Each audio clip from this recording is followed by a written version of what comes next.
तो मु कहबी ओडिशा पाई बहुत गोटे खुशीर दिन विशेषकर ढेंकानालवासी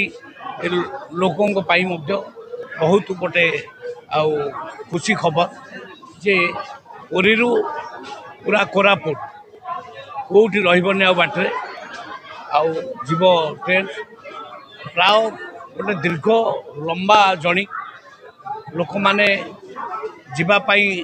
ये पटे ट्रेन पाऊन दी तीन ट्रेन बदल की जाऊे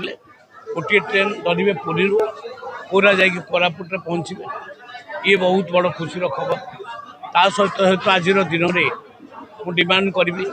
जे आम ढेंकानाल पैसेंजर मान भाई मान गोटे ढेंकानाल पुरी व्यवस्था हेले बहुत बढ़िया हम से मु रिक्वेस्टिंग लेटर ऑलरेडी आदरणीय रेलवे मिनिस्टर अश्विनी वैष्णव जी को मुझे भावुँ से निश्चय से ग्रहण करेंगे हेले आम ढेंकानालवासी सबुदिन जो पुरी जाऊँचे से माने बड़ सुविधार जीवे आउ सीट पाइबे यही हिसाब से मुझे लिखिकी आउ ढेंकानाल विशेषकर म्युनिसिपालिटी ढेंकानाल जिलापाई खुशी खबर हो ढेंकानाल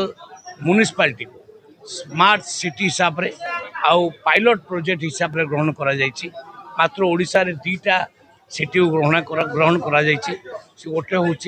केउंझर द्वितीय हूँ ढेंकानाल आउ तार काम शीघ्र आरंभ हो सबुठ बड़ कथा मेडिकल कॉलेज पाई माननीय मुख्यमंत्री आमको 32.47